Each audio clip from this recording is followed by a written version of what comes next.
Hey guys, this is Dodge Roll Gaming presents The Outer Worlds.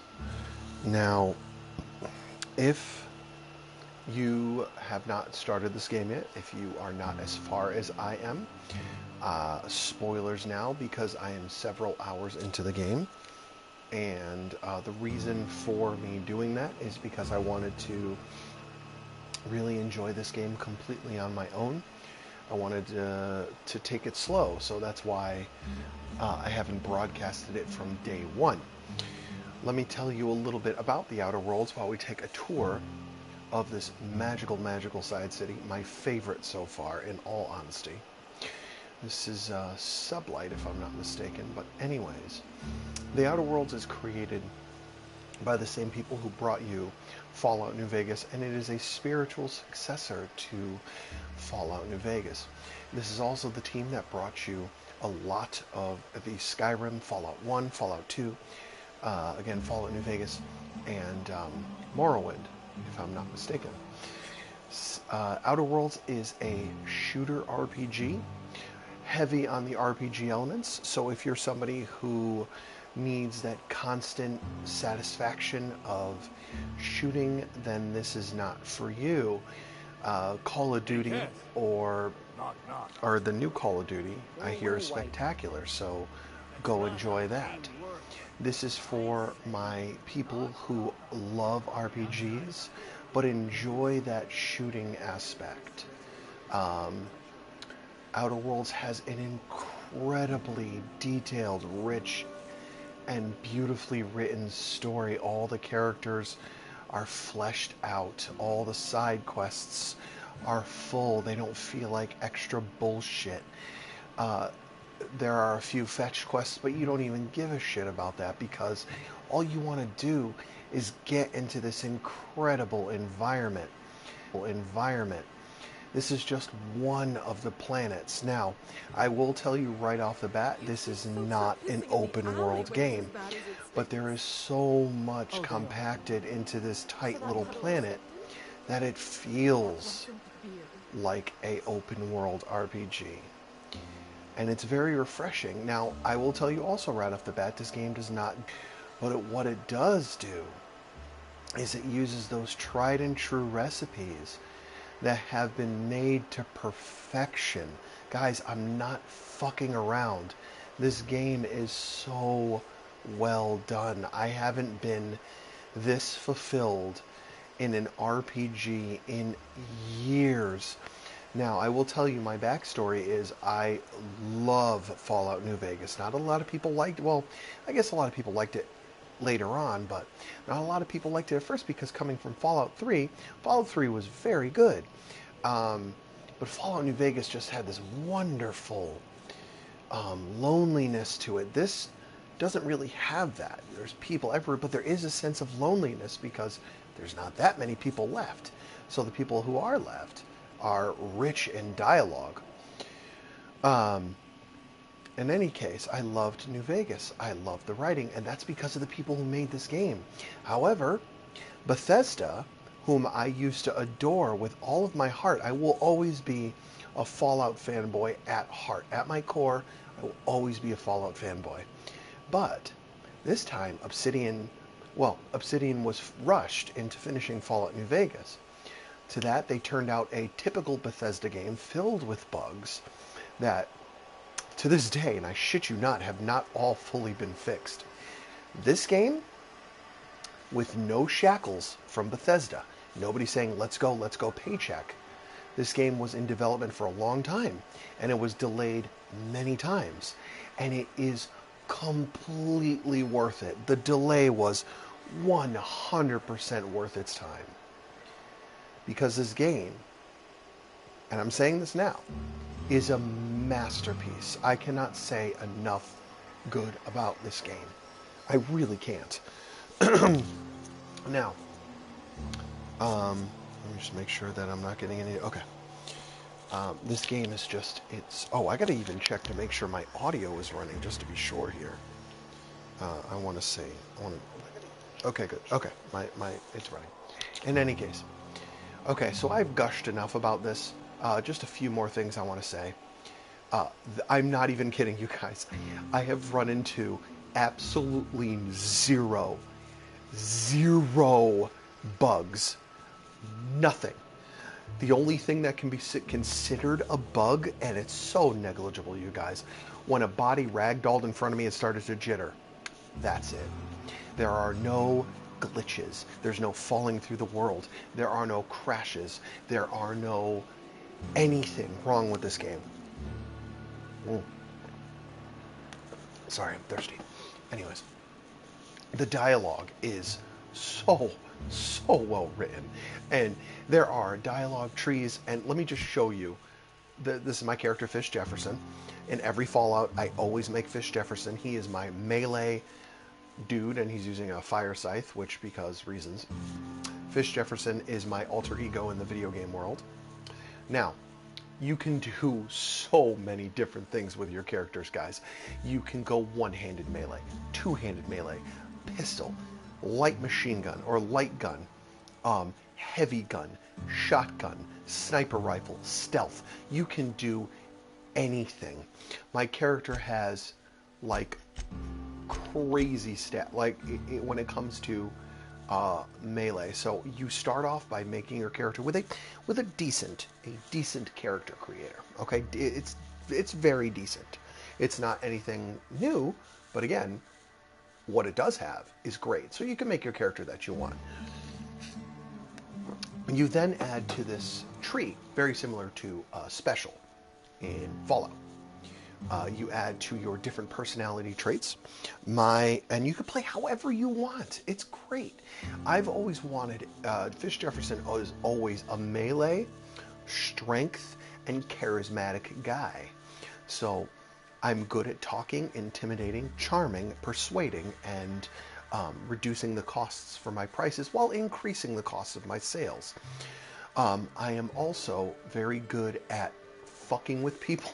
And if your personality is high, you have different dialogue options, guys. That's how open and in-depth this fucking game is. And then after that, you get your skills. And once you level up the core skill, like melee, range, defense, then you get to individually level each one that you want. Clearly, I'm a two-handed melee guy. I've always been weak in the knees for great swords, or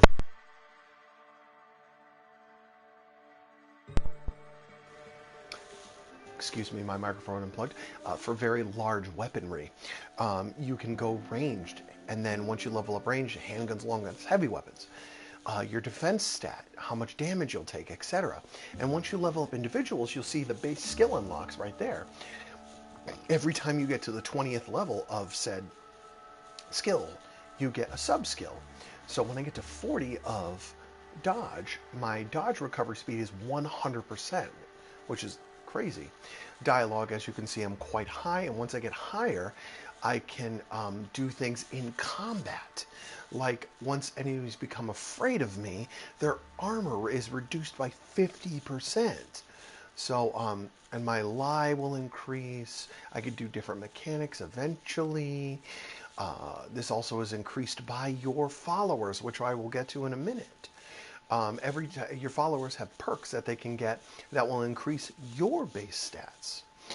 And then we have stealth. If you want to play stealth, you can. Hacking, sneaking, lockpicking.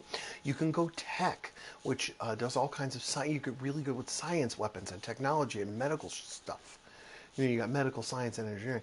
Your leadership, your allies will be much better in combat.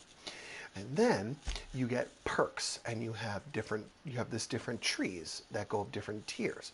In order to get to tier 2, you have to unlock at least 5 of the tier 1 skills. And you could customize this, like you can do health, armor rating, carry capacity, running speed, and then upgrades to like health restored per kill. Like I could kill dudes and gain 15% of my health back. My dialogue options are much better. And then you go into tier 3, which are like your big motherfucker. In any case, and then you have a little detailed version of your character, and you have a reputation. Guys, you guys, each place you go to, there's a different group of people. Like you have these people who are, they basically run the universe, like Auntie Cleo, CNP, Deserter, Spacer's Choice, They're like your Vault-Tec and your other people like that. Spacer's Choice fucking loves me. They revere me. The Deserters, they're okay. They're a little negative to me because of something that happened in the story. CMP, because of what I just did to their factory, they loathe me. Auntie Cleo kind of hates me a little bit, like a little bit. Anyways, so then we go into, you know, you got your side quests, your faction quests, your companion quests, tasks, things you can get done. Your map, as I said before, this is just the town right here, but then it opens up. Now, we have our companions, which is you can fully equip them from anything that's in your materials, in your inventory. Oh, excuse me. Whew. It's been a very long day. As well as their armor. You can also give them, you can level up. So I'm going to level up Ellie's perks here. Now, I love Ellie. She's a nurse. She's a missable character, if I'm not mistaken. So I stumbled across her by mistake, and uh-oh, look at that. I have a new ally. So you can pick her perk for this time around. Now, generally, I kind of like the shared perks. But, you know, recovery 25% held when wounded, not bad. Companion swaps weapons and reloads much faster. That's not bad. Increased damage dealt by companion's ability. That's really good. I think I'm going to go with that. Chance of immediately return. Yeah, I'm going to go with the. Yeah, let's go with that. Now that's permanent, so I can't undo that. And then just about this character and things like you can change the behaviors and what they do. I gotta level up Nyoka. Nyoka's melee. She's more of like a heavy weaponer, so I also like her ability, so I'm going to do that as well. Yeah. So again, dialogue, they'll stop and talk to you. The dialogue is rich. Okay, I've gushed enough. Let's go out and show you some of the gameplay. Now, there's not going to be a lot of gameplay for this one this time around, but I'm just going to go into the field and I'm going to show you what combat is like. So let's go on to... Now, it is all first person, so you can't change it to third person, which sucks a little bit. That's okay. Minor critique. I spend a lot of time on my character, and I don't see him very often, which kind of sucks. But I think chocolate milk is my favorite thing on planet Earth. Like, the best way I can describe how I feel when I drink chocolate milk is I feel like I have an HP bar and it's increasing every time I drink chocolate milk. It's just awesome.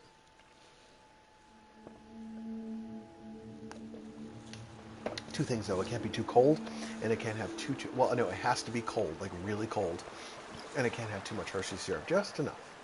Okay, so here is your basic environment. This is on one side of the planet, and I will show you the map. So as I said before, this game has a sense of lineality. Is that a word? But this area is very big, and you can walk throughout it. Obviously not through this canyon, but there's so much in it. It feels open world, and you forget that, oh shit, this isn't very big. So let's go over here, because I haven't fully gone over this way. And, excuse me. Like, I don't know who came up with the wildlife and the flora and fauna, but they are brilliant. Like, I have never seen some of this shit before. This is what I feel like No Man's Sky should have been. You know what I mean? No Man's Sky. That game, I hear, is better. I would like to try it again. I bought it, and like literally 3 days later, I was bored out of my fucking mind, and I returned it. I made them return it. So, here's some tall grass right here. Now, this tall grass over here you can hide in. And there's an enemy. That white triangle's an enemy. Now, if I'm stealthy, which I'm not, I would shoot guys from here. But I'll fucking shoot. And we're going to kill it. So this is... and now you see on the lower left, you can use that to do your abilities. So, you target somebody, and now you know what and down it goes. And then now we're going to use Ellie. And down it goes. So, yeah, like I've done a lot of damage to these guys. Now, where is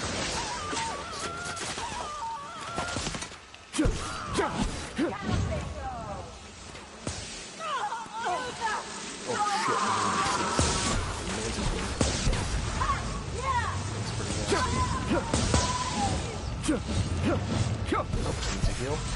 And when I heal, my allies start healing as well.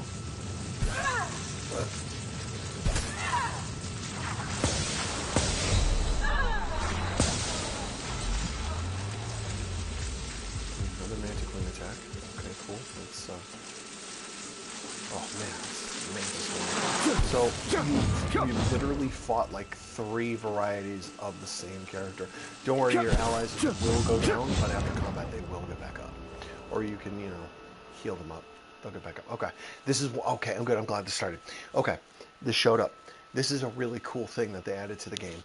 So there will be flaws that come up because I work for a company called Spacer's Choice, and they are constantly monitoring my DNA and my brainwaves and shit like that. And every once in a while, if you do too many things, you'll get a negative effect. Now, here's the thing. You could take it, or you don't have to take it. The benefits to accepting this negative effect are you get 1 perk point. The negatives to accepting this is you have an effect. So, it says, nearsighted. Too many blows to the eyes have made you harder to see things far away from you. The effects are ranged weapon skills -10, but you get a perk. Now, I don't use ranged weapons, so I'm going to go ahead and accept that. That's fine. So I go in here and I could select one of these perks. It's pretty cool because you get a free perk, but you know, you get a negative effect, and I'm actually nearsighted for the most part anyways. So let's take a look here what I want. Restored, science weapon damage, movement speed. I'll show you TDD in a minute. I don't use it that much because I'm melee. Bonus headshot. Intertraceable highlight range. Vendor prices. Buying price, that's really good. I could sell for more. Carrying capacity. Consumable weight. Ability, companion ability cooldowns. I might take that. Reset companion's ability cooldown. Reset a companion cooldown with each critical hit. XP come from companion kills. Damage on ability to travel when encumbered. I haven't been encumbered because I can carry so much shit because I'm so strong. Additional ammo at vendors. Companion crit chance. I think I'm going to go cooldown on each of my, for each of my kills. Because I kill a lot of shit. And just like that, I've unlocked the 3rd tier, which is fucking sweet. I can't wait to see what that's about. Now, I will heal momentarily, but yeah. So anyways, that's what combat is like. It's pretty cool. Now, this right here, if I press R1, it slows down time. The more I move, that duration goes down. There is a bar underneath my health in the top left that goes down. The more I do shit, the faster that goes down.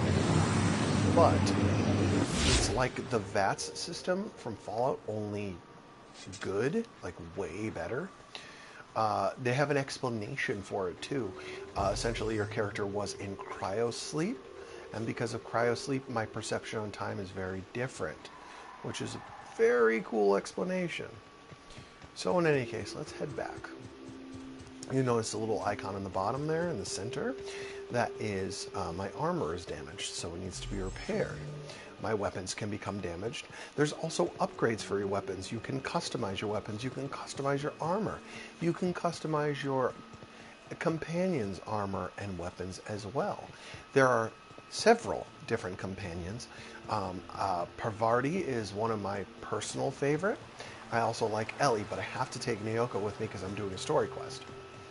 They don't usually make you do that, but, you know, it's pretty cool. I want one of these swords, but in two-handed. I have it one-handed right now.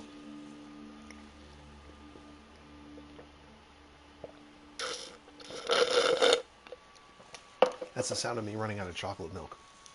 By the way, chocolate milk has to be made with whole milk, or it's just like drinking chocolate water.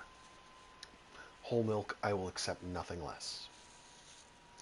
Even the loading times aren't even that bad. Like, they're not so rampant that it's a problem. It's just common. Like, okay, there's going to be a little bit of loading time. That's fine. We're all used to that.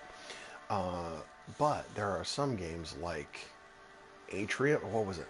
Was it Atrium? What the fuck was it? Was that awful game that everybody forgot in 2 days? Anthem. That piece of shit game that was supposed to be the be-all, end-all, greatest game of all time. That game had like, there was one video I watched that Angry Joe, I love Angry Joe, he's awesome. I've been following him for years now, but in any case, he was playing and he recorded 3 hours of him playing, and almost an hour and 6 minutes was loading time. Isn't that insane? So, fuck Anthem, you know.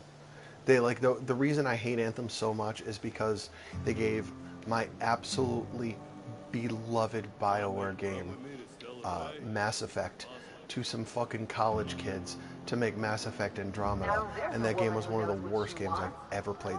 These are stores, by the way. So she's fine. Well, all right, let's talk to Catherine. Please say that you so you can get an idea of discussion. Clive's.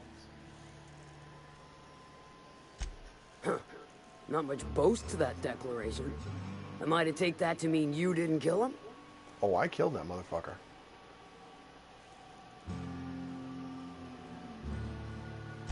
Hired more than we're successful, can tell you that. Still, this ought to compensate for your troubles. And take an aromatic. You stink like Sisty Pig.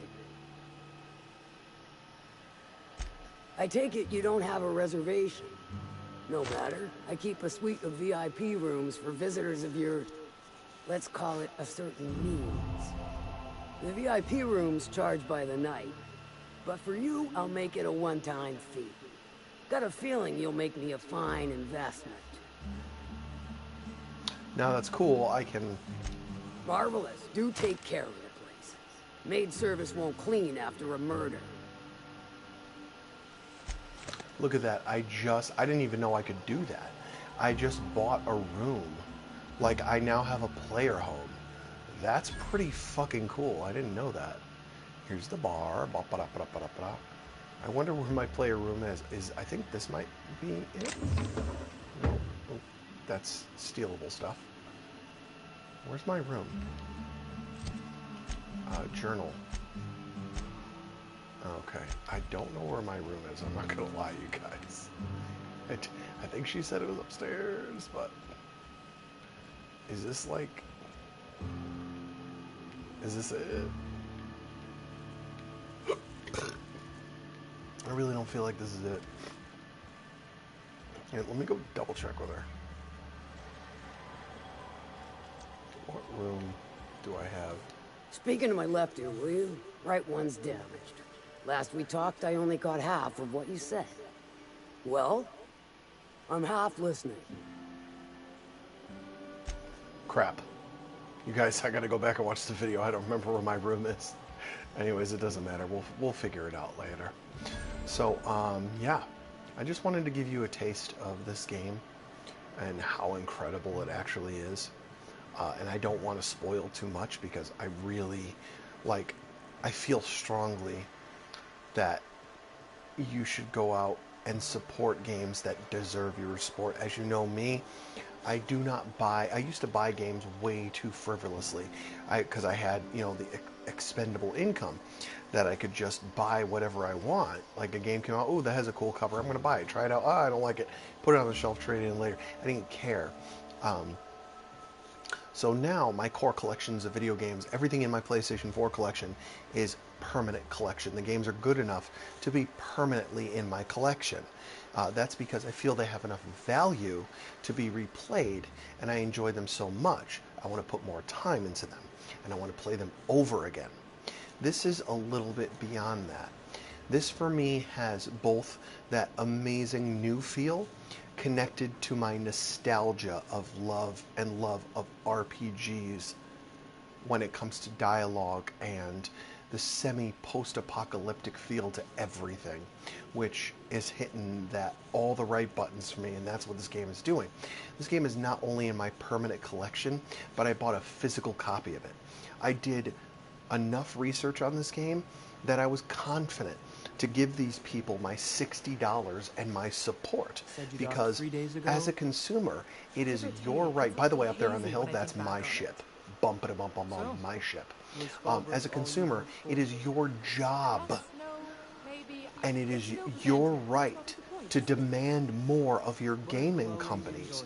It is your right to say, no, I'm not going to give you my $60 because I don't feel you put in the effort, and I think you just want money from me, and that's all I am to you.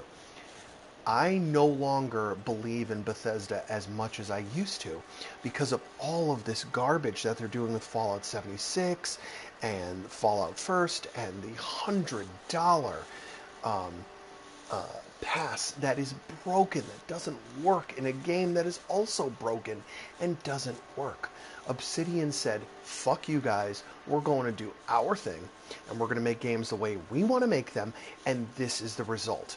What this means is, and I can't believe I'm saying this out loud, I really, really can't, but right now, Bethesda is obsolete because this game shows that when you give your competitor his own company and they go off on their own and they create something that they want to create and they put love into their game and they put respect and they have the decency to say to you as a consumer, as a customer, to say, we love the games we make. We're asking you to spend $60, not begging, we're asking you to spend $60 on our game for support. But we have put more than enough quality in this game to meet your $60 purchase, because you make that money. That's your money. You have a certain amount of funds allotted to you. Why would you spend that money on a company that doesn't give a shit about you? This game does, and it's quality and it's beautiful, and you need to go out and buy it right now if RPGs and RPG shooters are your thing. Wow, that was one hell of a soapbox moment. So, this game, in my opinion, is Game of the Year, hands down. There's stuff coming out towards the end of this year. There's stuff that's come out since the beginning of this year. I don't care about any of that. Okay? Fire Emblem for the Switch was great. I said Wii. The Switch was great. This is perfection, okay? In my eyes, this is a game I could play for the rest of my life, and no, I am not joking about that. If they said, this is it, we're done with video games, and they cut it off, no more video games were ever to come out ever again, this would be my choice for the game I would play for the rest of my life. Guys, I'm not fucking around. This game is amazing, and it deserves your hard-earned money. Whew. So fear not, I will be playing this game more live. You may not have me talking over it, and if it's going to be a game where I'm just streaming, at the beginning I will talk for a few minutes, tell you to sit back, relax, get a beverage, get something to eat, and we're just going to play. I don't have the stamina I used to have when I was a younger man, so I can't play for as long as I used to because I get tired, I have a child, and I work very hard. I'm a teacher. My job is very difficult. I love my job, but it's exhausting. So, yeah, we're going to do more of that. In any case, if you would like to see more from Outer Worlds, and I hope you do, come check out Dodge Roll Gaming again, and I will be playing. So, thank you for stopping by, which is my new saying. Thank you for stopping by. We'll see you next time on Dodge Roll Gaming. Bye, guys.